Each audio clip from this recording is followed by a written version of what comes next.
காட்ட தாமதம் வேண்டாமம்மா. ஓம் அமிர்தீஸ்வரி நமக. ஓம் நம சிவாயா. ஸோ இன்றைக்கி நம்ம அருள்மொழிகள் பார்க்க போகிறோம். அந்த அருள்மொழிகளில் 10வது அத்தியாயத்திற்கு நம்ம வந்துட்டோம். ஸோ இன்றைக்கி நம்ம என்ன டாபிக் பார்க்க போகிறோம் அப்படின்னா 2 அம்மாக்கள். ஸோ இது ரொம்ப முக்கியமான டாபிக், இதை தான் பார்க்க போகிறோம். ஸோ 10வது அத்தியாயத்தில் அம்மா முதல்ல என்ன சொல்லி கொடுத்தாங்க அப்படின்னா, கடவுளுடைய எண்ணத்தோட வேலை செய்கிறது எப்படி அப்படின்னு பார்த்தோம் இல்லையா. ஸோ அம்மா என்ன பண்ணாங்க, ஒரு இடத்த பெருக்கிட்டு இருந்தாங்க. ஆக்சுவலி பெருக்கணும் அப்படின்றவங்க அங்கே பெருக்கலை. ஸோ அதனால் அம்மா பெருக்கினாங்க. 40 நிமிஷம் பெருக்க வேண்டிய ஒரு விஷயத்தை அம்மா 20 நிமிஷத்தில் பெருக்கி முடித்தாங்க. அதுக்கப்புறம் அம்மா உட்கார வச்சு சத்சங்கம் ஆரம்பித்தாங்க. என்ன அப்படின்னா, நம்ம எந்த வேலை செஞ்சாலும் இறைவனுக்காக செய்கிறோம், இறைவனுடைய சேவையாக நினச்சி விழிப்புணர்வோடு அதை சந்தோஷமான மனப்பான்மையில் நம்ம செய்யணும்.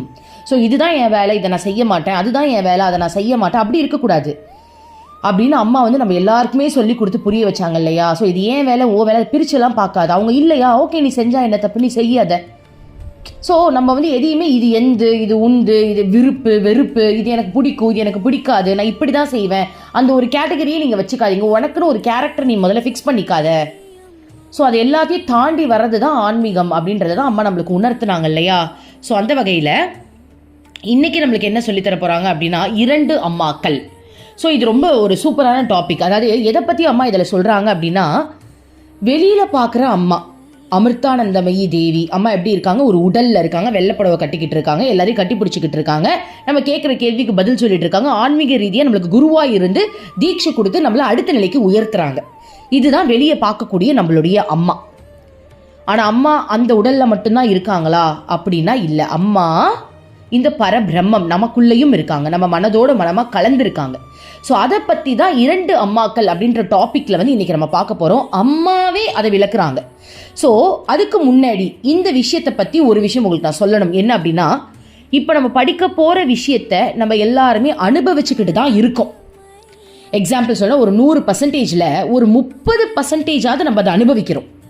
அதனால் இதை படிக்கும்போது என்ன சொல்கிறாங்க அப்படின்ற ஒரு கேள்வி நம்மளுக்கு வரலாம். ஆனால் ஒரு விஷயம் நீங்கள் புரிஞ்சுக்கணும், இதை நம்ம அனுபவிச்சுக்கிட்டு தான் இருக்கோம். ஆக்சுவலி ப்ராக்டிக்கலாக நம்ம இதை அனுபவிக்கிறோம்.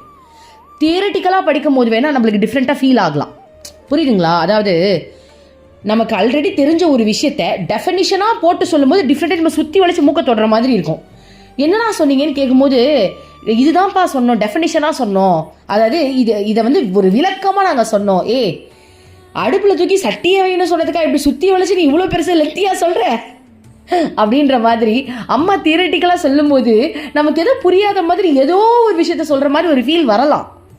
ஆனால் நம்ம ப்ராக்டிக்கலாக அனுபவிக்கிற விஷயத்தை தான் இங்கே நம்மளுக்கு சொல்லியிருக்காங்க. அதனால் இதை படிக்கும்போது யாரும் குழம்பக்கூடாதுன்றதுக்காக இந்த ஒரு ஹிண்ட்டை நம்ம முதலையே கொடுக்குறோம்.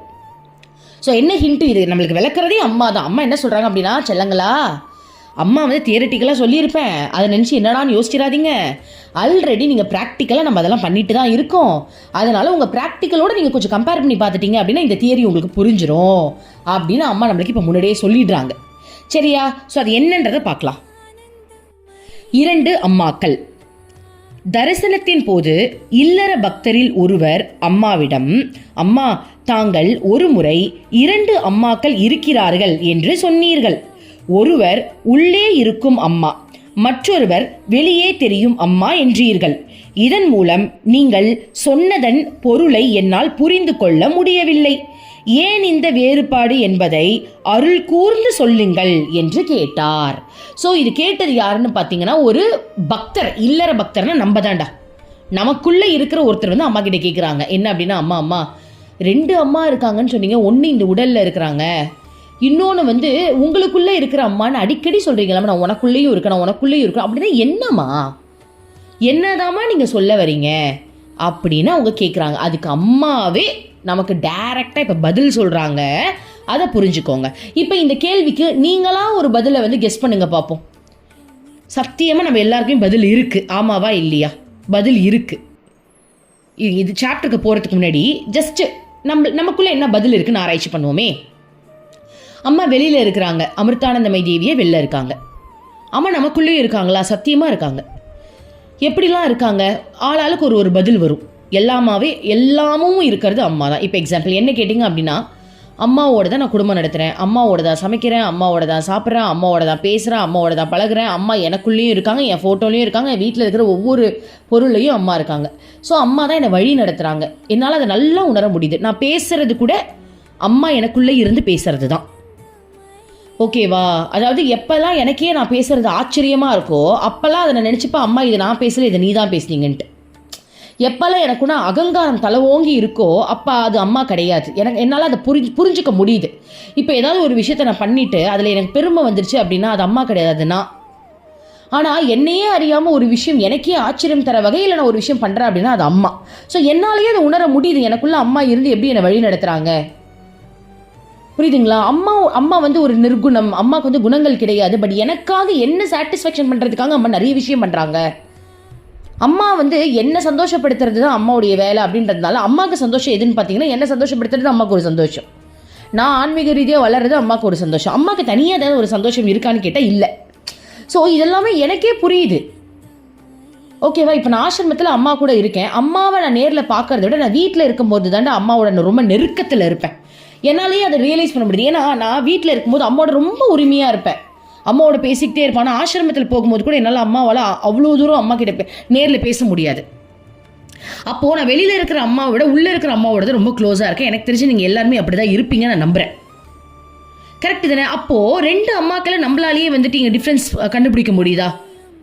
கரெக்டு தானே? வெளில இருக்கிற அம்மா ஒரு மிரர் மாதிரி நம்ம செய்கிற. இப்போ என்ன பார்த்தீங்கன்னா நான் வந்து நேரில் அம்மா கிட்ட போகும்போது நான் எப்படி வாழ்கிறேன், எப்படி பக்தி பண்ணுறேன்னா பண்ணலையே, இன்னும் பண்ணுறதுக்கு என்னென்ன டிப்ஸ் கொடுக்கலாம், இது எல்லாமே அம்மா நேரில் எனக்கு சொல்கிறாங்க.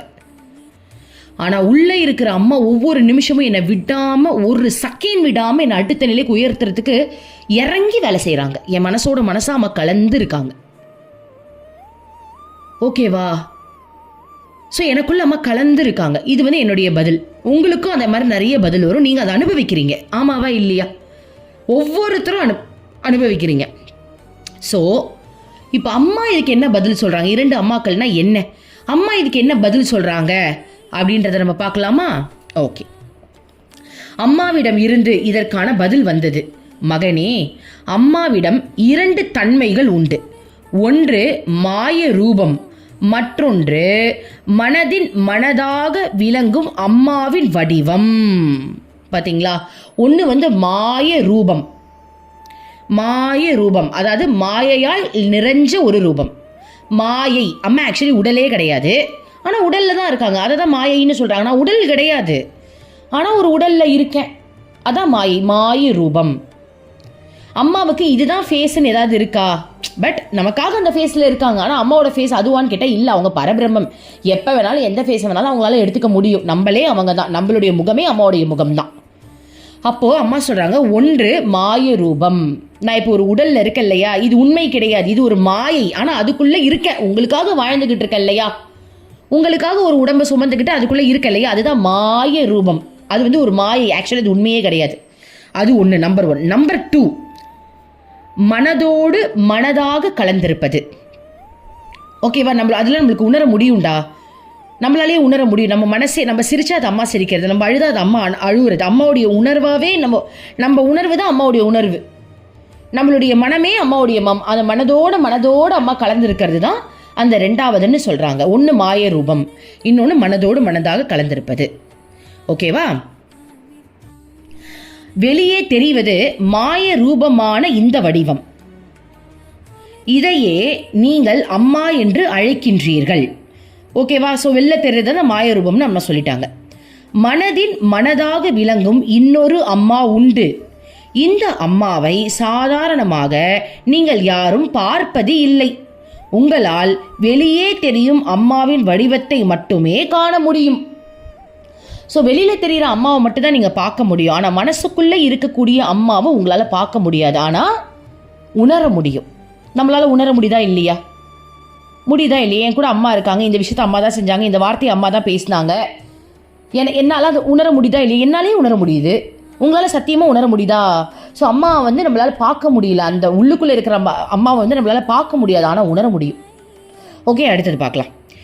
வெளியில் தெரியும் அம்மாவின் மாய வடிவம் சிரிக்கும், விளையாடும், பேசும், சாப்பிடும், தூங்கும், சாதாரண மனிதர்கள் செய்கின்ற எல்லா காரியங்களையும் செய்யும். இந்த வடிவம் உங்களோடு கலந்து பழகுகிறது, உங்களோடு தொடர்பு கொள்கிறது.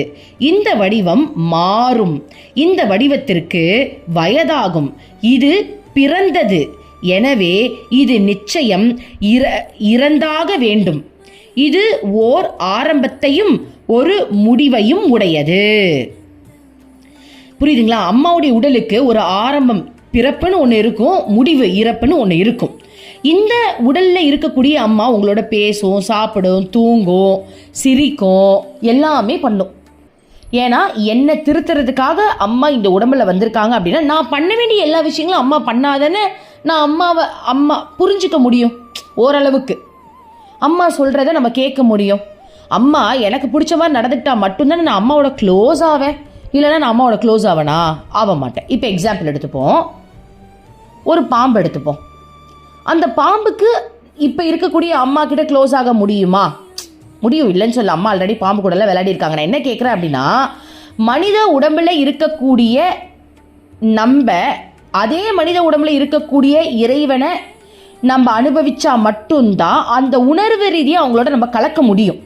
இதுவே சிங்கத்தால் அம்மாவோட கலக்க முடியுமா? முடியாது. ஒரு பாம்பு ரூபத்தில் இருக்கக்கூடிய ஒரு ஜீவாத்மாவால் அம்மாவோட கலக்க முடியுமா? முடியாது. நம்மள மாதிரி இயல்பாக பழக முடியுமான்னு கேட்குறேன். முடியாது இல்லையா? அப்படி நடந்ததுன்னா அதனால் அபூர்வம். நம்ம இப்போ அபூர்வத்தை பற்றி பேச, யதார்த்தத்தை பற்றி பேசுகிறோம். புரியுதா? இப்போ ஒரு நரியால், ஒரு மிருகத்தால், ஒரு பூனையாலேயோ ஒரு நாயாலேயோ அம்மா கூட நம்மள மாதிரி இணைஞ்சி பேசி சிரிக்க முடியுமா? முடியாது. ஏன்னா அது மிருகத்தன்மையில் இருக்குது. அதாவது அதோடைய உடல் வேற, அம்மா இருக்கக்கூடிய உடல் வேற.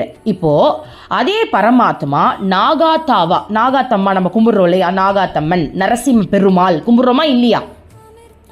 வராகி அம்மன், பன்னி ரூபத்தில் இருக்கக்கூடிய அந்த உருவம்.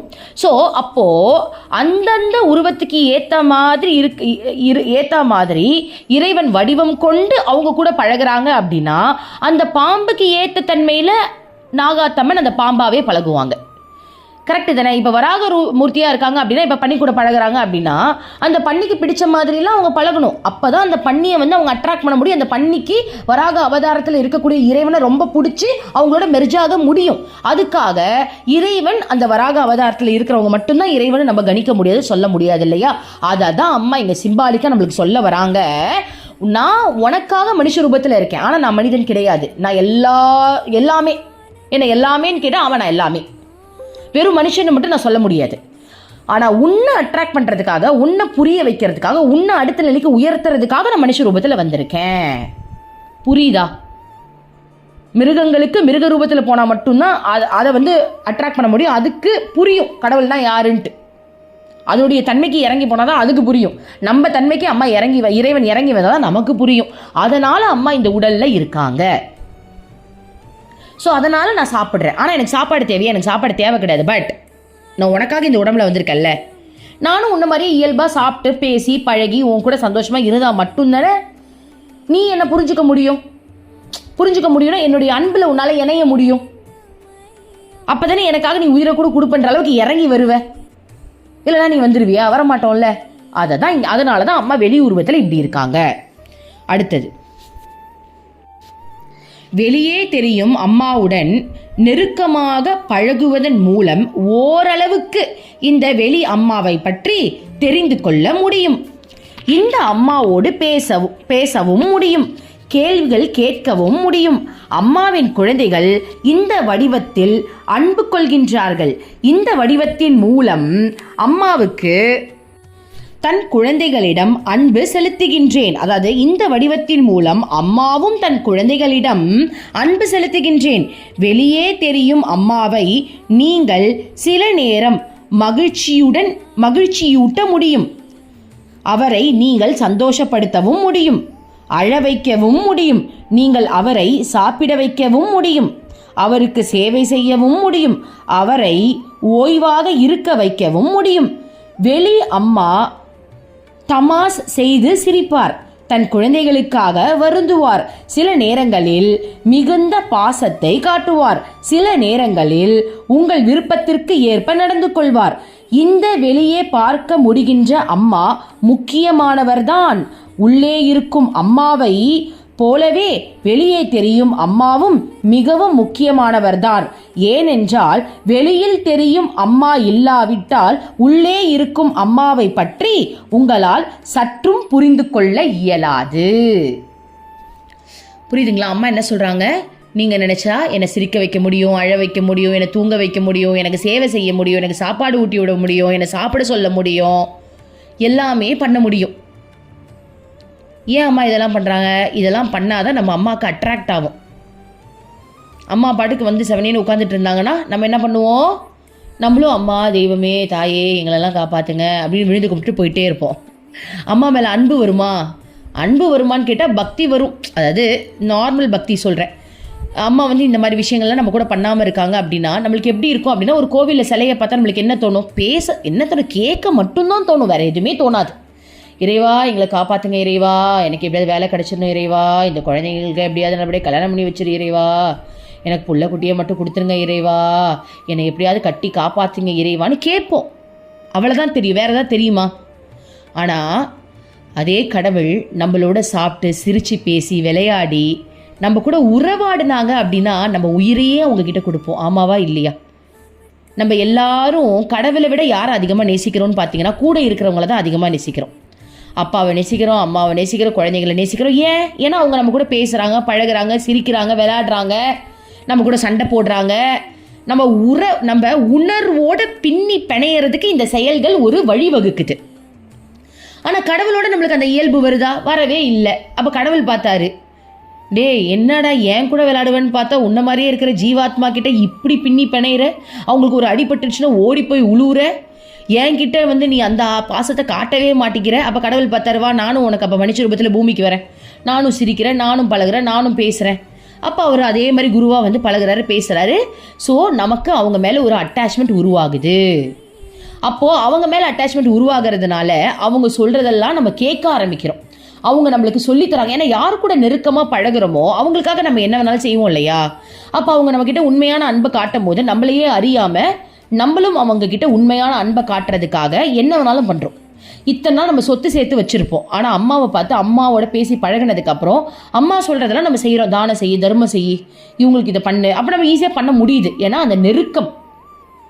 ஸோ அதனால தான் அம்மா சொல்கிறாங்க, வெளியே இருக்கக்கூடிய அம்மாவோட நீ பேசி பழகி நெருக்கமாக இருந்து அவங்களுக்கு முக்கியத்துவம் கொடுக்கும்போது தான் உள்ளே இருக்கிற அம்மாவே உனக்கு யாருன்னு புரியுது. உள்ளே இருக்கிற அம்மா யாரு? அந்த கருணை.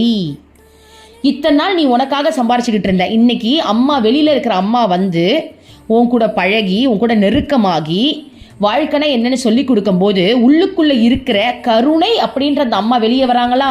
அப்போ ஆட்டோமேட்டிக்காக நம்மளால தான தர்மங்கள் செய்ய முடியுது. ஆமாவா இல்லையா? இன்னைக்கு நம்ம டீம், இந்த அமிர்த புன்னகை டீம் பற்றி நான் ஒரு முக்கியமான பெருமையான விஷயம் சொல்லியே ஆகணும். இத்தனை நாள் நம்ம எல்லாரும் தனித்தனியாக ஒரு இடத்துல இருந்தோம். எல்லாருமே எப்படி இருந்தோன்னு கேட்டிங்கன்னா, ஒரு சுயநலமான ஒரு வாழ்க்கை வாழ்ந்துட்டு இருந்தோம். சம்பாரிச்சோமா, நம்ம பசங்களுக்கு ஃபீஸை கட்டினோமா, வீட்டை கட்டினோமா, காரை வாங்கினோமா, பந்தாவாக இருந்தோம். நிறைய நல்ல ட்ரெஸ்ஸு 4 பேருக்கு நிறையா போட்டோமா, 4 பேருக்கு நிறையா இவங்களும் நல்லா இருக்காங்கன்னு ஒரு பேர் வாங்கினோமான்னு இருந்தோம். ஆனால் இன்றைக்கி அப்படி இல்லவே இல்லை தெரியுமா? இன்றைக்கி நம்ம எல்லாரும் அம்மா கூட இருக்கிறதுனால அம்மா நம்மளை மாற்றிட்டாங்க. நம்ம ஒவ்வொருத்தரையும் அம்மா வந்து அட்ராக்ட் பண்ணிட்டாங்க, நமக்குள்ளே கலந்துட்டாங்க, உண்மையான அன்பை நமக்கு காட்டிட்டாங்க. ஒவ்வொரு நிமிஷமும் நம்ம அம்மா வழி நடத்தி ஆபத்திலிருந்து நம்மளை காப்பாற்றி உண்மையான கருணையை நம்மளுக்கு கொடுத்து அன்பை வந்து வெளிக்காட்டி இன்றைக்கி எப்படி நம்ம ஆயிட்டோம்? அம்மா நீ சொல்லுமா, எனக்கு நீ தாம்மா வேணும், நான் என்னம்மா பண்ணணும்? அம்மா இவங்க ரொம்ப கஷ்டப்படுறாங்கம்மா, எனக்கு எதுக்குமா 2 ட்ரெஸ்ஸு, இந்த காசை அவங்களுக்கு கொடுத்து அவங்க வந்து அதன் மூலமாக ஏதாவது அவங்க குழந்தைங்களுக்கு ஃபீஸ் கட்டலாம், இல்லை அவங்க வீட்டுக்கு செலவுக்கு அவங்க பார்த்துக்கலாம், அவங்க ஆர்ஃபனேஜ் நடத்துகிறாங்களாம்மா, அந்த குழந்தைங்களுக்கு நம்ம கொடுக்கலாம்லன்ற அளவுக்கு எல்லோரும் வந்தாச்சுடா. இன்றைக்கி அமிர்த புன்னகை டீம் எல்லாம் ஒன்றா சேர்ந்து நிறைய சேவைகள் செஞ்சிட்ருக்கோம். எவ்வளோ சந்தோஷமாக இருக்குது தெரியுமா? அதாவது இதெல்லாம் நாங்கள் வெளில சொல்கிறது கிடையாது. ஏன்னா அது வெளில சொல்லணும்னு அவசியம் கிடையாது. ஒரு ட்ரஸ்ட்டாக ஃபார்ம் பண்ணணும்லாம் தோணவே இல்லை. ஒரு குடும்ப பெண்கள் எல்லாரும் சேர்ந்து எங்ககிட்ட வர வருமானமோ எங்ககிட்ட வர காசை வச்சு எல்லாரும் ஒட்டு மொத்தமாக, இப்போ கூட பாருங்கள், ரீசெண்டாக குழந்தைங்களுக்கு வந்து சமைக்கிறதுக்கு கேஸ் இல்லை இல்லையா? ஆசிரமத்தில் இருக்கிற குழந்தைங்க, அதாவது ஆசிரமம்னா ஆர்ஃபனேஜில் இருக்கிறவங்கள சொல்கிறேன். அப்போது எல்லாரும் டக்குன்னு யோசிச்சு யாருமே ஹெல்ப் பண்ணலை. அப்புறம் நம்ம டீமில் சொல்லும்போது டக்குன்னு எல்லாருமே அவங்களால முடிஞ்ச உதவி, 500 ரூபாய், 1000 ரூபாய், 3000 ரூபாய், சில பேர் வந்து அவங்களால முடிஞ்சது 100 ரூபாய், அவங்களால முடிஞ்ச உதவியை செஞ்சு உடனே காசை போட்டு 20,000க்கு அந்த பயோகேஸ்ன்னு சொல்லுவாங்க இல்லையா, விறகடுப்பு, அதுலேயே வந்து ஏதோ டெக்னிக்கலாக இருக்க போல் இருக்கு, அதை வாங்கி கொடுத்தாச்சு பாருங்களேன். இன்னொரு ஆசிரமத்திலே முதியோர்கள் இருக்காங்க.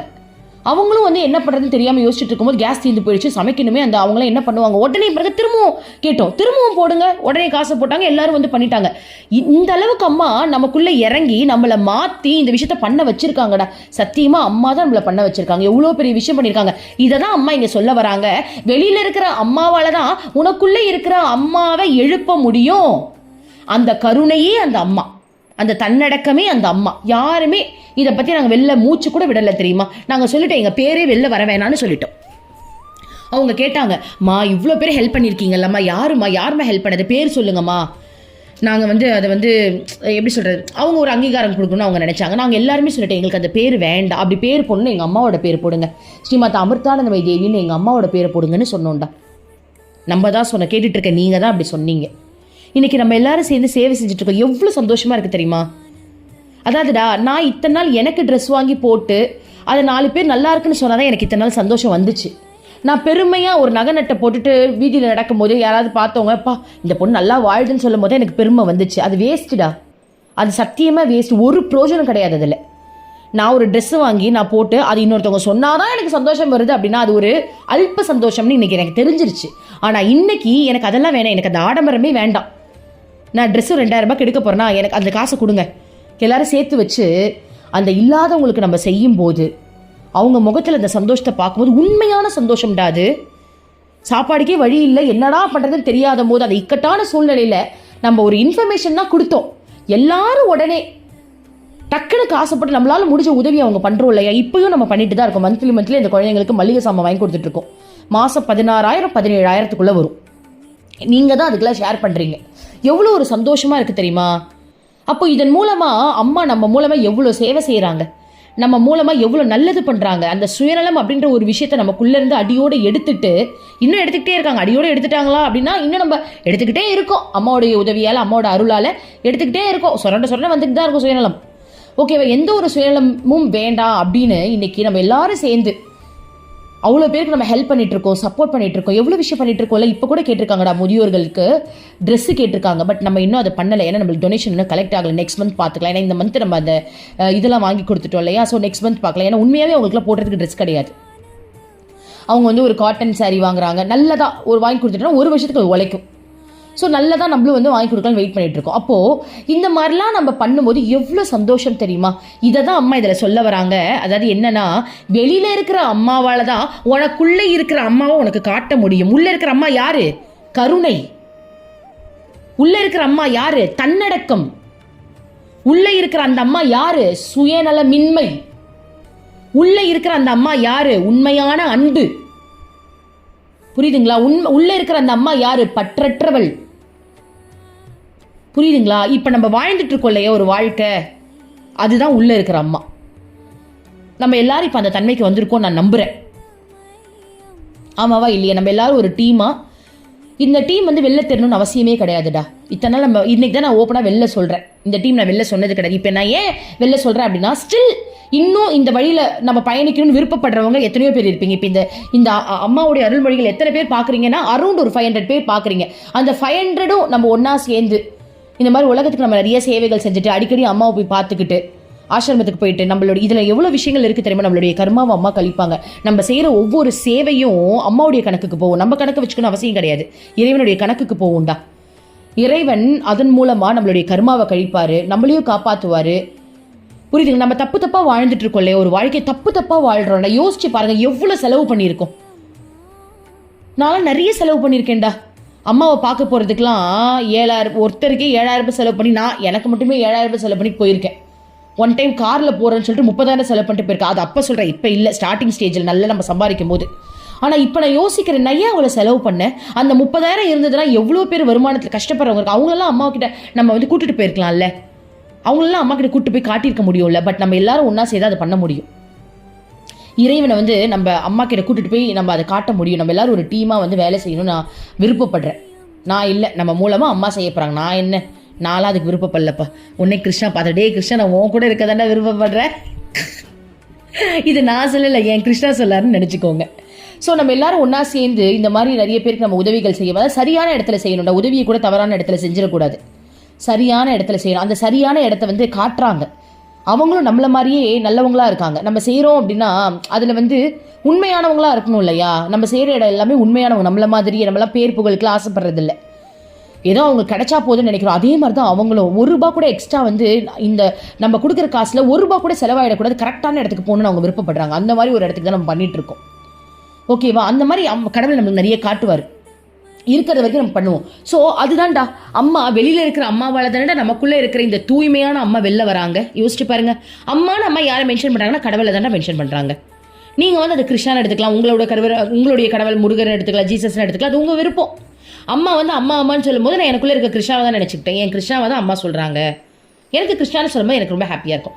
ஸோ அந்த மாதிரி வெளில இருக்கிற அம்மாவால் உள்ளே இருக்கிற அம்மா இன்றைக்கி நம்மளுக்கு எவ்வளோ வளர்ந்துருக்காங்கல்ல. ஆனால் இன்னும் வளரணும், இதெல்லாம் பத்தாது, இன்னும் வரணும், இன்னும் நான் அப்படின்றத மறைஞ்சு போய் நம்ம எல்லாருமே அந்த அம்மாவாகவே மாறணும், கருணை நிறைஞ்ச அந்த கடவுளாகவே மாறணும். அப்போ இன்னும் அதுக்கு நிறைய ட்ராவல் இருக்குது. ஓகேவா? ஆக்சுவலி நான் இன்னைக்கு காலை பிரார்த்தனை பண்ணேன், அம்மா இன்னைக்கு அருள்மொழிகள் வந்து இதை படிக்கும்போது ஒரு மாதிரி ராவாக இருக்குது, இதை வந்து ஆல்ரெடி இதெல்லாம் நாங்கள் அனுபவிக்கிறோம்ல, எங்களுக்கு புரியுற மாதிரி சொல்லிக் கொடுங்களம்மா. நான் அம்மாட்ட கேட்டேன், அண்ணா இன்னைக்கு அம்மாவுடைய சங்கல்பம், அம்மா இறங்கி இதை பேசுகிறாங்கடா, நான் உண்மையாக சொல்கிறேன்டா, ஏன்னா இதெல்லாம் நான் பேச நான் நினைக்கவே இல்லை. ஸோ அம்மா வந்து இறங்கி பேசுகிறாங்க. ஓகே, அடுத்தது பார்க்கலாம். உள்ளே இருக்கும் அம்மாவின் இயல்பு முடிவில்லாதது, மௌனமயமானது. அந்த அம்மா இந்த உடலில் மூலமாக வெளிப்படுவதால்தான் அவருடைய குழந்தைகள் மிக ஆழத்தில் உள்ளே இருக்கும் அம்மாவை பற்றி ஒரு சிறிதளவாவது உணர முடிகிறது. பார்த்தீங்களா? இப்போ நம்மளால உணர முடியுதா? அம்மா இருக்கிறதுனால நமக்குள்ளே இருக்கக்கூடிய அந்த கருணை தானடா இறைவன். அந்த கருணை நம்மளுக்கு வருதில்லை, அப்போ வெளி வருதில்லை. இத்தனை நாள் கருணை இல்லவே இல்லைடா. சும்மா யாராவது பிச்சை எடுக்கிறவங்க நோண்டிட்டு வந்தாங்கன்னா நம்ம ₹1 இல்லை ₹10 போட்டிருப்போம். அது கருணையான்னு கேட்டால் அது இல்லை, அது கருணையே இல்லை. ஏன்னா நம்ம எவ்வளோ தெரியுமா வேஸ்ட் பண்ணியிருப்போம். இன்றைக்கி ஆராய்ச்சி பண்ண முடியுதுடா, இன்றைக்கி நல்லா ஆராய்ச்சி பண்ண முடியுது. அதாவது நம்மளை யாராவது ஏமாத்துறாங்கன்னா உடனே கருணை வருது, அது கருணை இல்லைடா. உண்மையான கருணை என்ன தெரியுமா? எனக்கு நான் எவ்வளோ வீண் செலவு பண்ணுறேன் அதை எல்லாத்தையும் நிறுத்திட்டு அந்த காசில் உண்மையான விஷயத்துக்கு பண்ணுறோம் பாருங்க. ஒரு மருத்துவ உதவி பண்ணலாம், ஒரு குழந்தைங்க ஒரு உணவுக்கு நம்ம வந்து உதவி பண்ணலாம். உண்மையாகவே கஷ்டப்படுறவங்களுக்கு நம்ம பண்ணுறோம் பார்த்தீங்களா, அதுதான்டா உண்மை. அந்த மாதிரி நிறைய விஷயங்கள். அப்போ நமக்குள்ளே வந்து அம்மா சொன்ன மாதிரி அந்த கருணை அம்மா வெளில வந்துட்டாங்களா. அடுத்தது, இந்த உடல் சக்தி வாய்ந்தது, உள்ளே இருக்கிற எல்லையற்ற ஆற்றலை வெளிப்படுத்தும் சக்தி இதற்கு இருக்கிறது. மனதின் மனமாக இந்த உள் அம்மாவை நீங்கள் அடைவதற்கு உதவி செய்வதற்காகவே இந்த வெளி அம்மா. அம்மா என்ன சொல்கிறாங்கன்னா, இந்த உடல் ரொம்ப சக்தி வாய்ந்ததாண்டா, உனக்குள்ளே இருக்கக்கூடிய பரமாத்மா இருக்காங்களே, உனக்குள்ளே இருக்காங்க இல்லையா, அந்த பரமாத்மாவை வெளிக்கொண்டு வரத்துக்கு இந்த உடல் நம்மளுக்கு ஹெல்ப் பண்ணுமா. ஓகேவா? ஸோ அப்படிப்பட்ட மனதோடு மனதாக கலந்திருக்கக்கூடிய அம்மாவை வெளிக்காட்டுறதுக்கு நம்மளுடைய வெளி அம்மா ரொம்ப உதவியாக இருக்காங்கன்னு அம்மா சொல்கிறாங்க. அடுத்தது, உள் அம்மாவிடம் வெளி அம்மாவிடம் காணப்படும் எந்த குணங்களும் கிடையாது. பாருங்க, இப்போ உனக்குள்ளே இருக்கக்கூடிய அம்மா வெளியில் இருக்கிற அம்மா கிட்ட நம்ம பார்க்குறோம் இல்லையா சில குணங்கள், அந்த குணங்கள் தான் உள்ளே இருக்கிற அம்மாவான்னு கேட்டால் இல்லைன்றாங்க அம்மா. ஏன்னா உள்ளே இருக்கிற அம்மாவை உன்னால் கெஸ் பண்ணவே முடியாதுடா, அது பரபிரம்மம், அதுக்குள்ளே எல்லாமே இருக்குன்னு வச்சுக்கோங்களேன். அதெல்லாம் நம்மளால் உணர முடியும், நல்லா உணர முடியும்டா. போக போக போக நம்மளுக்கு இது கிளாஸே வேண்டாம், அம்மா உள்ளே இருந்தே உணர வச்சுருவாங்க. இது வந்து ஒரு ஊறுகாய் மாதிரி நம்ம தொட்டுப்போம், அப்போ தான் நம்மளுக்கு இன்னும் ஆழமாக புரியும். நல்லா வந்து நம்மளை உணர வைக்கிறதுக்கும் இதை படிக்கிறதுக்கும் நம்மளுக்கு வேற லெவலில் மெர்ஜ் ஆகிடும். சரி, அடுத்தது பார்ப்போம். அது முற்றிலும் மௌனமானது, குணமற்றது, உருவமற்றது, காண இயலாதது, பேசாதது, ஆடாதது, அசையாதது. மௌனம்தான் உள் அம்மாவின் மொழி. புரியுதுங்களா? உள்ளே இருக்கிற அம்மா எப்படி இருப்பாங்கன்னா அந்த பரபிரம்மம்னு வச்சுக்கலாம். அது இயங்குது, அவ்வளோதான். அது இயங்கும் அவ்வளோதான். அது இப்படி தான் இயங்கும், இங்கே தான் இயங்கும், அங்கே தான் இயங்கும்லாம் சொல்ல முடியாது. அது இயங்கும். அதுக்கு மொழியோ பேச்சோ, அந்த மௌனமே மொழின்றாங்க அம்மா. அந்த அமைதி நிலை இருக்குல்லையே, அந்த பரபிரம்மம் அம்மா சொல்லுவாங்களே, அந்த பரபிரம்மம் அதுதான் உங்களுக்குள்ளே இருக்கிற அம்மா. அந்த அம்மாவுக்கு உடல், மொழி, இந்த லாங்குவேஜ் பேசுறது அதெல்லாம் எதுவுமே கிடையாதுன்றாங்க. அது இருக்குது, அது எப்போவுமே இருக்குது. அது என்னன்றதை நம்ம போ தெரிஞ்சுக்கலாம் வாங்க. எல்லா ஆன்மீக சாதனைகளும் அந்த அம்மாவை மகிழ்ச்சி படுத்தவே செய்யப்படுகின்றன. நீங்கள் பண்ணுற ஆன்மீக சாதனைகள் இருக்கு இல்லையா, அது எல்லாமே உள்ளே இருக்கிற அந்த பரமாத்மாவான அந்த அம்மாவை மகிழ்ச்சி படுத்துறதுக்காக தான் நம்ம செய்கிறோமா. புரியுதுங்களாடா? ஸோ நம்ம பண்ணுற சாதனைகள் வந்துட்டு உள்ளே இருக்கிற அம்மா வெளில கொண்டு வரதுக்கு. இப்போ எக்ஸாம்பிள் நம்மளுக்கு புரிகிற மாதிரி சொல்லணும் அப்படின்னா, நமக்குள்ள கருணை இருந்துச்சுடா, சின்ன வயசுலேருந்தே இருக்குது. ஆனால் அதை வெளிக்காட்ட நம்மளுக்கு தெரியல. இந்த உலக மாயையில் நம்ம அந்த கருணையை மறந்துட்டோம். இப்போ பாருங்கள், சின்ன வயசில்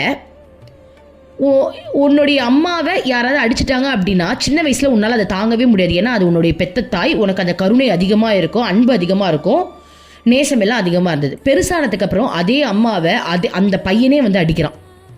எப்படி அவ்வளோ பெரிய மாற்றம் வந்துச்சு? ஏன்னா அந்த தூய்மை மறைஞ்சிடுச்சு.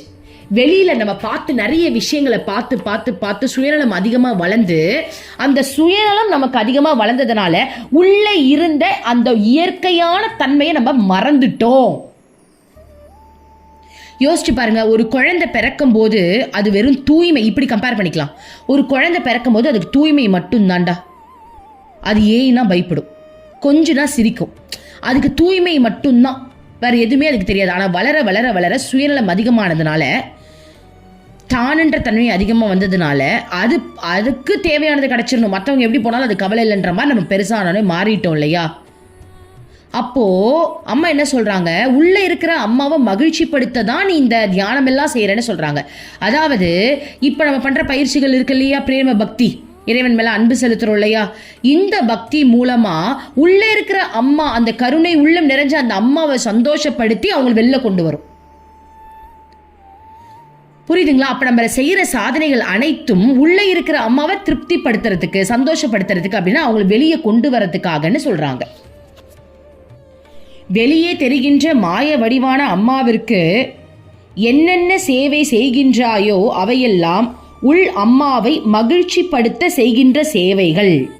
புரியுதுங்களாடா? இப்ப நம்ம அம்மாக்காக வெளியே என்னெல்லாம் செய்யறோம், அது எல்லாமே உனக்குள்ள இருக்கக்கூடிய பரமாத்மாவை மகிழ்ச்சி படுத்தி அவங்கள வெளியே கொண்டு வரதுக்கான சேவைன்னு அம்மா சொல்றாங்க. புரியுதாடா? இப்ப நம்ம அம்மாவுக்காக நல்லது செய்யறோமா? எனக்கு என் அம்மாவை ரொம்ப பிடிக்கும், நானும் அப்படிதான் பண்ணேன்டா, எனக்கு அம்மாவை ரொம்ப பிடிக்கும், அதனாலேயே சேவை செய்யணும் அப்படின்னு செய்யறது.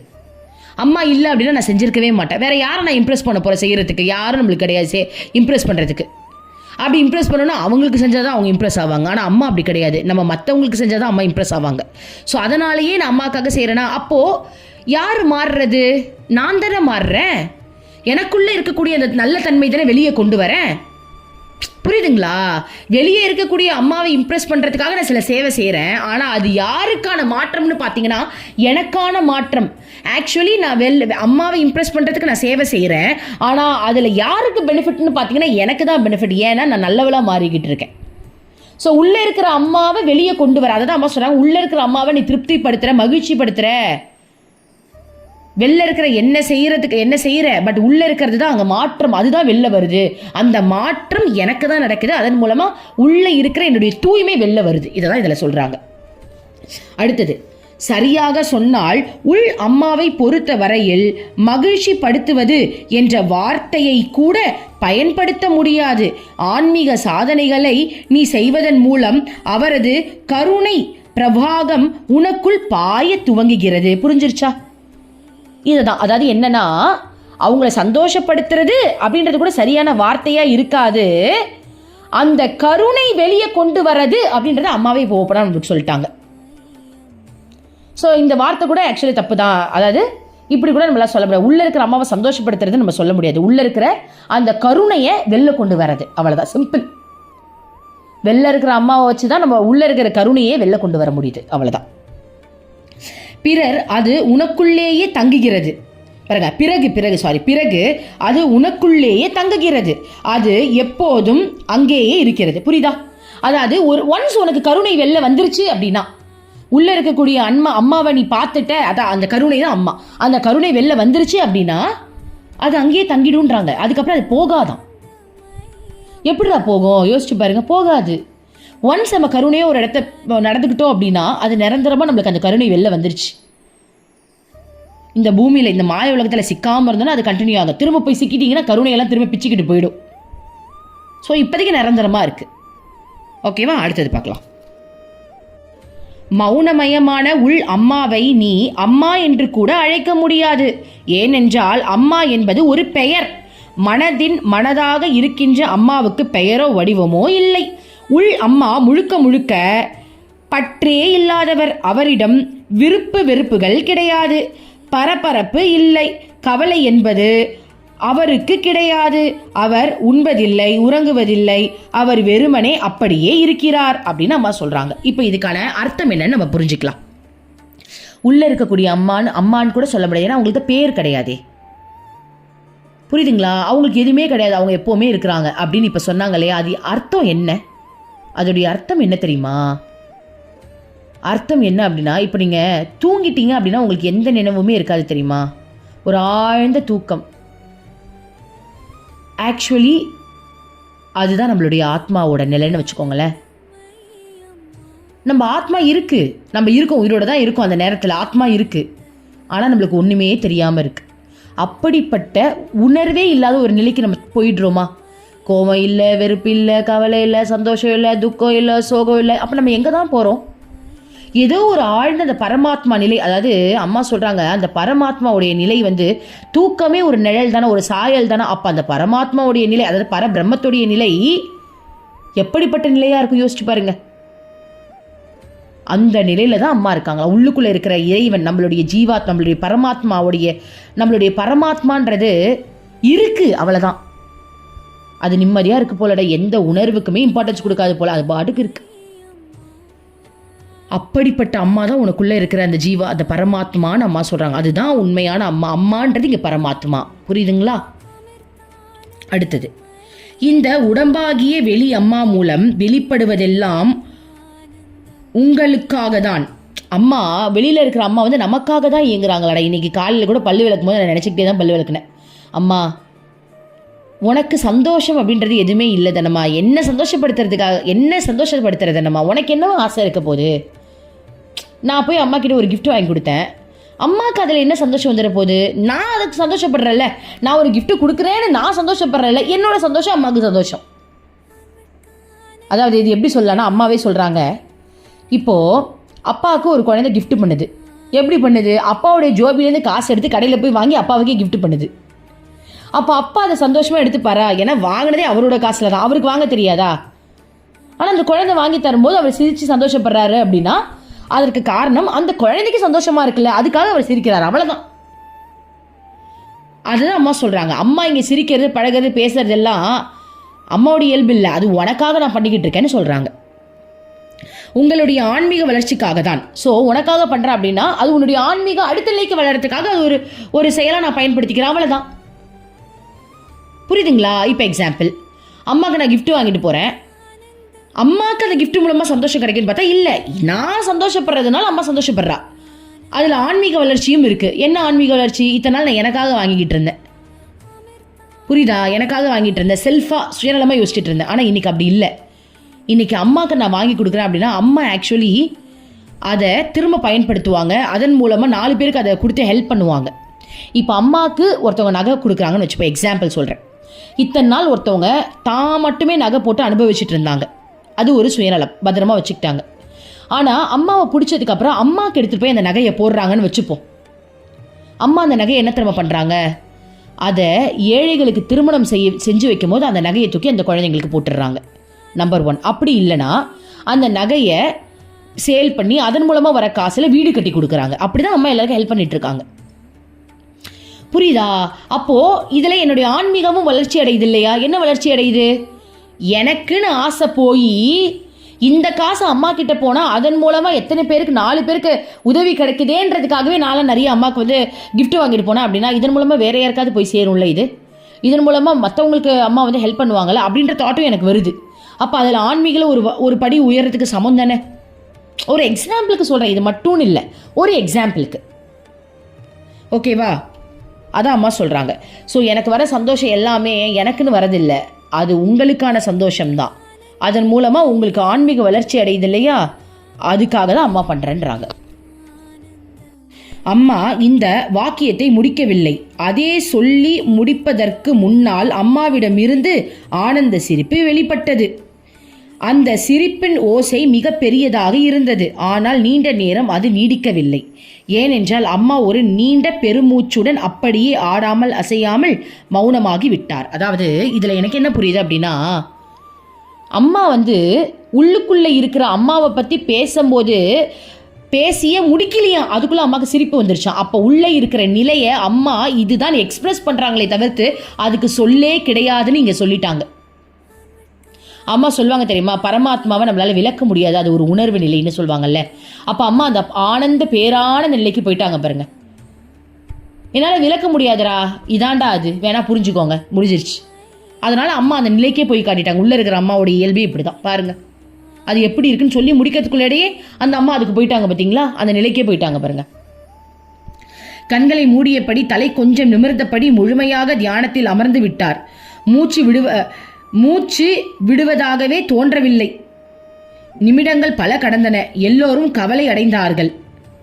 தங்களுடைய மூச்சே நின்று போய் விட்டது போல் துடித்தார்கள். சிலர் அம்மாவை அசைத்து பார்க்கலாம் என்றார்கள். ஆனால் பிரம்மச்சாரி பை சௌந்தரிய லகரியிலிருந்து ஒரு சமஸ்கிருத ஸ்லோகத்தை ஓத ஆரம்பித்தார். அந்த யோசனை யாருக்கும் நினைவில் வரவில்லை. புரியுதுங்களாடா? ஸோ பாருங்க, அம்மா உள்ளுக்குள்ளே இருக்கிற அந்த அம்மாவுடைய ஆழத்தை பற்றி சொல்லும் போதே அந்த ஆழத்துக்குள்ளே போயிட்டாங்க. அப்போ எல்லாருக்கும் கவலை வந்துருச்சா, ஐயோ மூச்சே விடலையே, அம்மா எங்கே போனாங்கன்னு தெரியலேன்னு பயம் வந்துருச்சான். ஸோ நம்ம எப்பவும் போல் பிரம்மச்சாரி என்ன பண்ணுறாங்க, சௌந்தரிய லகரியிலேருந்து ஒரு ஸ்லோகத்தை வெளில எடுக்கிறாங்க. ஸோ அது என்ன ஸ்லோகம் அப்படின்றத நம்மளுக்கு தமிழில் கொடுத்துருக்காங்க டிரான்ஸ்லேட் பண்ணி. அதாவது அம்மாவை வர்ணித்து வெளில எழுப்புறாங்க பாருங்கள். நீ போயிட்டேன்னா எங்களுக்கெல்லாம் யார் இருக்கா, தேவி அப்படின்ற மாதிரி அது இருக்குது. இருங்க, அது என்னன்னு படிக்கிறேன். பரமசிவம் பராசக்தியுடன் இணைந்து இருப்பாரேயானால் சிருஷ்டி முதலிய காரியங்களை செய்வதற்கு சக்தி உள்ளவராக ஆகிறார். இல்லாவிடில் தான் அசைவதற்கு கூட திறனற்றவர் ஆகிறார். உன்னை விஷ்ணு, ருத்ரர், பிரம்மா முதலிய தேவர்களும் பூஜிக்கின்றார்கள். அப்படிப்பட்ட ஜெகன் மாதாவை முன் ஜென்மங்களில் புண்ணியம் செய்தவன் வணங்குவானோ, வணங்கவோ துதிக்கவோ எங்களால் அருகதை உள்ளவனாவான். இது கொஞ்சம் சுற்றி வளைச்சுதான் இருக்கு, எனக்கு படிக்கவும் தெரில. அதாவது என்னன்னு மீனிங் புரிஞ்சிருச்சு. நீ இல்லை அப்படின்னா எங்களால் அசையக்கூட முடியாது, நாங்கள் எல்லாம் அசைவற்றவர்களாக ஆகிவிடுறோம். நீ பரமாத்மாவோட கலந்துட்ட அப்படின்னா, அதாவது பரமாத்மாவோட இணையிறது தான் சக்தி இல்லையா, பரமாத்மாவோடைய அந்த எப்படி சொல்கிறது, அந்த ஆற்றல் தான் சக்தி, அந்த இயக்கம் தான் சக்தி இல்லையா. ஸோ நீ இல்லை அப்படின்னா எங்களால் எதுவுமே பண்ண முடியாதுமா. அப்படிப்பட்ட ஜெகன்மாதா போன ஜென்மத்தில் செஞ்ச புண்ணியத்தால் தான் இந்த ஜென்மத்தில் நான் எங்களால் உங்களை வணங்கவோ துதிக்கவோ முடியுது, இல்லைனா அது கூட கிடைக்க வாய்ப்பு கிடையாதான். ஸோ பிரம்மன், சிவன், விஷ்ணு, ருத்ரன், அதான் ருத்ரன், இவங்களே உங்களை துதிக்கிறாங்க இல்லையா. அப்படிப்பட்ட ஜெகன் மாதாவே நீங்கள் எங்களுக்காக என்றும் இருக்கணும் அப்படின்ற மாதிரி அவங்கள எழுப்புற மாதிரி ஒரு பாடல். ஸோ அவங்கள வர்ணித்து பேசுகிறாங்க. அம்மாவுடைய அந்த எப்படிப்பட்ட சாநித்தியம் உள்ளவங்க அம்மான்றதை அதை சொல்லும் போது சௌந்தர்யகலை அங்கே முடியுது. இது முடிந்ததும் கருணாலய தேவி என்றும் பாடல் துவங்கியது. எல்லோரும் அதில் பங்கு கொண்டு பாடினார்கள். எல்லோர் இதயங்களிலும் பக்தி நிறைந்தது. பெரும்பாலானவர்கள் தேம்பி அழத் தொடங்கினார்கள். அவர்களால் கண்ணீரை கட்டுப்படுத்த முடியவில்லை. பாடிக்கொண்டே எல்லோரும் கைகளை குவித்து அம்மாவை வணங்கியபடி இருந்தார்கள்.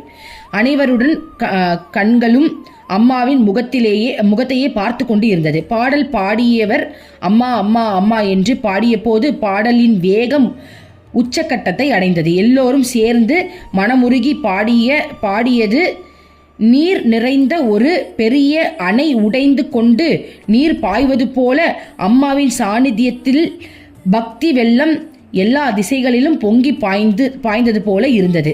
எல்லோரும் வார்த்தைகளால் விவரிக்க முடியாத மிக உயர்ந்த உணர்வு நிலைக்கு கொண்டு செல்லப்பட்டார்கள். இடையிடையே தேம்பலும் அழுகையுமாக பலர் பாடும் சத்தம் கேட்டு கிராமவாசிகளில் சிலர் ஆசிரமத்தில் என்னவோ நடந்துவிட்டது என்று எண்ணி வேடிக்கை பார்க்க வந்துவிட்டார்.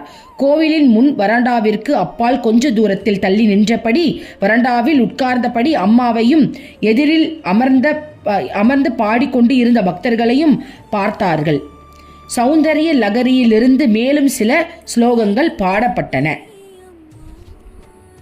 கடைசியாக அம்மாவின் உடல் சிறிது அசைவு ஏற்படுவதை எல்லோரும் கண்டார்கள். அவர்களது பார்வை மிகுந்த கவலையோடும் பயத்தோடும் அம்மாவின் மீது பதிர்ந்து கிடந்ததால் அவர் உடம்பில் ஏற்பட்ட சின்னஞ்சிறு அசைவையும் கூட அவர்கள் கூர்ந்து கவனித்தார்கள். முதலில் அம்மாவின் கைகள் மெதுவாக அசைந்தன. பிறகு கால்கள் மெதுவாக முன்னும் பின்னும் ஆடத் துவங்கியது. பிறகு ஏதோ உச்சரிப்பது போல அவர்களுடைய உதடுகள் அசைய துவங்கின. பிறகு மூச்சு விடுவதற்கான அறிகுறிகள் தென்பட துவங்கின. எல்லோரிடமிருந்தும் ஆழ்ந்த நிம்மதி பெருமூச்சு வெளிவந்தது. அவர்களுடைய முகத்திலிருந்து கவலை நீங்கியது. அம்மா சமாதி நிலைக்கு சென்று 10 நிமிடங்கள் ஆகியிருந்தன. இப்போது அம்மாவுக்கு உலக நினைவு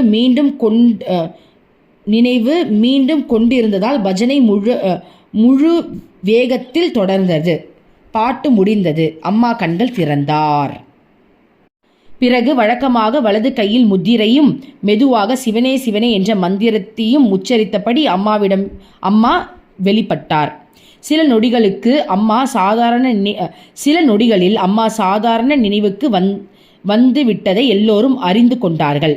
அம்மாவின் தரிசனம் துவங்கி 3 மணி நேரம் கடந்து விட்டது. மணி இப்போது 1. ஆனால் யாருக்கும் அவ்வளவு நேரம் கழிந்த உணர்வே இல்லை. அம்மாவின் முன்னிலையில் இருக்கும் போதெல்லாம் நேரம் வெகு வேகமாக பறந்து விடுகின்றன. நேரம் காலம் பற்றி உணர்வே இழந்து விடுகின்றோம். அளவற்ற பேரானந்தம் பொங்குகிறது. சாஸ்திரங்கள் யார் பிரம்ம நிலையை அடைந்து விட்டார்களோ அவர்களை காலமும் நேரமும் கட்டுப்படுத்துவது இல்லை என்று கூறுவார்கள். அதுபோலவே பிரம்ம நிலையை அடைந்த மகான் ஒருவர் முன்பு இருக்கும்போது அங்கு இருப்பவர்களுக்கு நேரமும் காலமும் மறந்து விடுகிறது. முற்றிலும் முழுமை பெற்ற குரு தம்மை காண வருபவர்களின் மனங்களை சுலபமாக ஒருமுகப்படுத்தி விடுகிறார். மனம் ஒருமுகப்பட்ட உடனேயே உலகம் மறந்து விடுகிறது. இவ்வாறு ஒருவர் இந்த வெளி உலக நினைவை கடந்து செல்கின்றார். காலமும் நேரமும் மறந்து போகின்றார். அது என்ன சொல்கிறாங்கன்னா, இப்போ அம்மா பரமாத்மா நிலைக்கு போயிட்டாங்களே, பரபிரம்மத்தோடையே கலந்துருந்தாங்க இல்லையா, அந்த சமாதி நிலையில் இருந்தாங்க இல்லையா, அப்போ எல்லாருக்கும் ஒரு மாதிரி கவலையாயிடுச்சான். ஸோ சௌந்தரிய லகரி பாடின உடனே அதுக்கப்புறம் பஜனெல்லாம் பாடினதுக்கப்புறம் அம்மா எழுப்பிட்டாங்க. அதாவது அம்மா எனக்காக நீங்கள் வந்துருங்கம்மா. ஏன்னா அம்மா இங்கே இருக்கிறதுக்கு காரணமே கருணை மட்டும்தான். ஏன்னா அம்மா பரபிரம்மத்திலேயே இருக்கிறவங்க. அவங்களால இப்போ நம்ம தூக்கத்தில் நம்மளால் எழுப்பினா எழுதுக்க முடியுமா? முடியவே முடியாதுல்ல. அந்த மாதிரி அப்படிப்பட்ட நிலையில் இருக்கக்கூடியவங்க தான் அம்மா. நமக்காக நம்ம படுற கஷ்டத்துக்காக தான் அம்மா இந்த உடம்புலேயே இருக்காங்க. ரொம்ப கஷ்டப்பட்டு தான் இருக்காங்க. ஸோ அதனால் நம்ம அழுது கூப்பிட்ட உடனே அம்மா ரிட்டன் வந்துடுறாங்க. ஓகேவா, இந்த நிலைக்கு வந்துடுறாங்க. ஸோ அப்போ என்ன ஆகுது அப்படின்னா, அங்கே நேரம் போனதே தெரியலையா. அது என்ன சொல்கிறாங்க அப்படின்னா, சாஸ்திரங்கள்லாம் சொல்லுவாங்களாம், அதாவது பரமாத்மாவோடு இருக்கும்போது நம்மளுக்கு நேரம் காலமே தெரியாது. அந்த மாதிரி பரமாத்மாவை அடைஞ்ச மகானோட நம்ம இருக்கும்போது அந்த நேரம் காலமே நம்மளுக்கு தெரியலையா. மகானோட இருக்கும்போது நேரங்காலத்தை இந்த உலக நினைவெல்லாம் மறக்க வைக்கக்கூடிய அந்த டெக்னிக் அம்மாவுக்கு எப்படி தெரியுது பாருங்க. புரியுதா? நம்மளையே நேரங்காலத்தில் மறக்க வச்சு நம்மளை அப்படியே அவங்களுக்குள்ள அந்த ஒரு நிலைக்கு கொண்டு வந்துடுறாங்க. பார்த்தீங்களா? இது என்னோட லைஃப்பில் நிறைய நடக்கும். நான் பக்தி பண்ணணும் அப்படின்னா என்னை அம்மா சூப்பராக பக்தி பண்ண வைப்பாங்க. எப்படி தெரியுமா பண்ண வைப்பாங்க? நான் கஷ்டப்படவே வேண்டாம். என்னை லைட்டாக சீண்டி விடுவாங்க. கிருஷ்ணாவுக்கு எனக்கு ஏதாவது ஒரு சண்டையை மூட்டி விட்டுருவாங்க. முடிஞ்சது கதை. அன்னைக்கு நாள் முழுக்க அவனோட சண்டை போட்டுக்கிட்டு அவனை நினச்சிக்கிட்டே, உனக்கு என்ன பிடிக்கலையே, ஏன் கிருஷ்ணா இப்படி இருக்க அப்படின்னு அவனை நினச்சி அழுது உருகி ஊற்ற வச்சிருவாங்க. ஸோ அதுதான் எனக்கு பக்தி. அம்மா டெக்னிக்கலாக எனக்கு பக்தி பண்ண வைக்கிறாங்க. ஆக்சுவலி நான் பக்தி பண்ணல, இங்கே அம்மா தான் எனக்காக பக்தி பண்ணிக்கிட்டு இருக்கா. என்ன பண்ணால் இவ அப்படியே ட்ரிகர் ஆவான்னு அம்மாவுக்கு தெரியும். ஸோ அதை ட்ரிகர் பண்ணி விட்டுறாங்களா? ஒன்று கவலையில் ட்ரிகர் பண்ணி விட்டுருவாங்க, இல்லையா அவனை கூட முழுகிறதுல ட்ரிகர் பண்ணி விட்டுருவாங்க. ஸோ எதையாவது ஒன்று பண்ணி விட்டுருவாங்க. என்ன அறியாமலேயே நான் அவனோட நினைப்பிலேயே இருக்கேன்னா அதுதான் எனக்கு பக்தி. என்னை பக்தி பண்ண வைக்கிறாங்க பாருங்க. ஸோ அதை தான் இதில் அம்மா சொல்கிறாங்க. அம்மாவுக்கு எல்லா டெக்னிக்கும் தெரியும், நம்ம கவலைப்படவே வேண்டாம், அம்மா கிட்ட சரணடைஞ்சா போதும். இது மகாத்மாக்களுக்கு இருக்கிற இயல்பான சக்தியாகும். இது மகாத்மாக்களிடம் இயற்கையாகவே இருக்கின்ற பெரும் சக்தியாகும். அவர்கள் மக்களின் கவனத்தை தங்களிடம் இழுத்து கொண்டு அவர்கள் வெளி உலகத்தை மறக்கும்படி செய்து விடுகிறார். உண்மையான மகாத்மாக்கள் அனைவருமே இதை செய்கின்றார்கள். அம்மாவும் அதைதான் செய்கின்றார். அவருடைய இயற்கையான பாவங்கள் சொற்களும் செயல்களும் எல்லையற்றவை. அவர் முன்னணியில் காலம் என்கின்ற ஒரு கோட்பாடு மறைந்து போகிறது. அவர் முன்னணியில் இருக்கும்போது ஏதோ சில நிமிடங்கள் தான் சென்றது போல இருக்கிறது. அவர் அங்கிருந்து போன பிறகுதான் இவ்வளவு நேரம் சென்றுவிட்டதா என்றதை நாங்கள் அறிகிறோம். தரிசனம் முடிகின்ற தருவாய் சிலர் மட்டுமே வரிசையில் நின்று கொண்டு இருக்கிறார்கள். யாருமே பகல் உணவு பற்றி நினைக்கவில்லை. எனவே தரிசனம் முடிந்ததும் அம்மா நேரத்தை பார்த்துவிட்டு, குழந்தைகள் யாருமே சாப்பிடவில்லை, கஷ்டம், நான் எவ்வளவு கொடுமையான அம்மா என்று கூறினார். உடனே எழுந்து சமையலறையை நோக்கி விரைந்தார். சாதம், சாம்பார், காய் போன்றவைகள் பாத்திரங்களில் எடுத்துக்கொண்டு சாப்பிடும் கூடத்திற்கு வந்தார். அங்கே அமர்ந்திருந்த அனைவருக்கும் தன் கைகளாலேயே பரிமாற ஆரம்பித்தார். முதலில் அம்மாவின் சொற்களில் இருந்து ஆன்மீக உணவு வந்தது. இப்போது அவருடைய கரங்கள் உடலுக்கு தேவையான உணவு பரிமாறுகிறது. அம்மாவே பரிமாறி கிடைத்ததற்கரியா இந்த உணவை உண்டவர்களின் முகங்கள் மகிழ்ச்சியால் பூரித்தன. அம்மாவையும் சாப்பிடும்படி கூறிய பொழுது குழந்தைகள் எல்லோரும் பரிமாறியதாலும் அவர்கள் எல்லோரும் சாப்பிடுவதை பார்த்ததாலும் அம்மாவின் வயிறு நிறைந்துவிட்டது என்றார். அவர் சொற்களில் அளவற்ற ஆனந்தம் தெரிந்தது. முகத்தில் மகிழ்ச்சி ஒளி வீசியது. எல்லோரையும் பார்த்து அன்புடன் சிரித்த அம்மா சிரிப்பதை பார்த்த அம்மா தமது அறைக்கு திரும்பினார். அதாவது நிறைய விஷயங்கள் இன்றைக்கி அம்மா சொல்லியிருக்காங்க, உள்ளே இருக்கிற அம்மாவை பற்றி, வெளில இருக்கிற அம்மாவை பற்றி. அதாவது அருள்மொழிகள் படிக்கிறதுல சாதாரண விஷயம் இல்லை போல் இருக்குப்பா. படிக்கிறதுலேயே என் கர்மாவை அம்மா கழிச்சிக்கிட்டு இருக்காங்க போல் இருக்கு. வாயில் சில வார்த்தைகளை வரவே மாட்டேங்குது. மற்ற புக்கு கூட என்னால் படிக்க முடியுது, ஏனே தெரில இதில் படிக்கும்போது மட்டும் அப்படியே டான்ஸ் ஆடுது. ஒவ்வொருத்தருக்கும் ஒவ்வொரு மாதிரி கழிப்பாங்க போல் இருக்கு. சில பேர் சொல்கிறாங்க, மேம் நீங்கள் சொன்னதெல்லாம் உண்மைதான், எனக்கே சில ஆன்மீக புத்தகங்கள் படிக்கும்போது தலை சுற்றுது, மயக்கம் வருது அப்படின்னு. அந்த மாதிரி எனக்கு ததிகினத்துவம் தான் ஆடுது, வாயில் வார்த்தையே நுழைய மாட்டேங்குது. ஆனால் நீங்களாம் எப்படி தான் கேட்குறீங்களோ எனக்கு தெரில. இதில் வேற ஒரு நாள் அருள்மொழிகள் போடலைன்னா உடனே மெசேஜ் வந்தது, மேம் ஏன் போடலை அப்படின்ட்டு. நானும் எனக்கு நான் என்னத்தை தான் அப்படி படிக்கிறேன், நீங்கள் இப்படி இதை கேட்குறீங்களேன்னு எனக்கே தோணுது. ஸோ அம்மா எக்ஸ்பிளைன் பண்ணிடுறாங்க, நல்லா எக்ஸ்பிளைன் பண்ணிடுறாங்க. அதனால் நம்மளுக்கு ஓரளவுக்கு புரியுது இல்லையா? இல்லைனா நான் படிக்கிறத மட்டும் கேட்டிங்கன்னா ஒன்றும் புரியாது. ஸோ இன்றைக்கி அம்மா அழகாக ஒரு விஷயம் சொல்லிட்டாங்க. வெளியில் இருக்கிற அம்மாவில் தான் உள்ளே இருக்கிற அம்மா வெளில வராங்க. அந்த உள்ளே இருக்கிற அம்மா யார்? அந்த கருணை, அந்த பற்றற்ற தன்மை, சுயநலம் இன்மை. ஓகேவா? ஸோ அப்படிப்பட்ட அம்மாவை நம்மளுக்கு வெளிக்காட்டி நம்மளையே அந்த அம்மாவை அம்மா மாற்றுறாங்க. ஓகே, ஸோ இன்றைக்கி ரொம்ப அழகான விஷயங்கள் சொல்லிக் கொடுத்ததுக்காக அம்மாவுக்கு கோடி நன்றிகள். ஸோ இது முடிஞ்சிச்சு. ஆக்சுவலி நாளைக்கு நம்ம 11ஆம் அத்தியாயம். ஸோ நான் மதுரைக்கு போக வேண்டிய வேலை இருக்கிறது. அது முடிஞ்ச அளவுக்கு நான் அங்கேயே இருந்து போட்டுடுறேன். அம்மாவுடைய அருளால் டைம் இருந்ததுன்னா அம்மாவுடைய அருள் தான். எல்லோரும் பிரார்த்தனை பண்ணிக்கோங்க. அங்கேருந்து நம்ம அருள்மொழிகள் படித்தா நல்லாயிருக்கும். அம்மா ஆசிரமத்திலேருந்தே படிக்கிறது ரொம்ப நல்லாயிருக்கும் இல்லையா, மதுரை ஆசிரமத்திலேருந்தே. ஸோ அதனால் அம்மாவை கிட்ட பிரார்த்தனை பண்ணிக்கோங்க. அங்கேருந்து நம்ம போடுறபடி, இல்லைனா 3 நாள் ஆகும்டா. ஓம் அமிர்தேஸ்வர நமः. ஓம் நம சிவாயா. மனமே உனக்கு சொந்தம், ஒருவரும் இல்லை என்ற உண்மையை ஒரு நாளும் நீ மறந்திடாதே.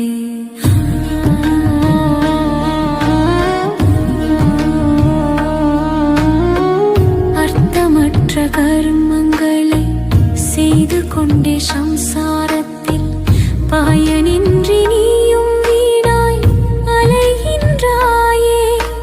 காயமது மாயமதனை சவம் என்று உணர்ந்து கொண்டு சத்தியத்தை அறிந்திட நாம் வழி தேடுவோம்.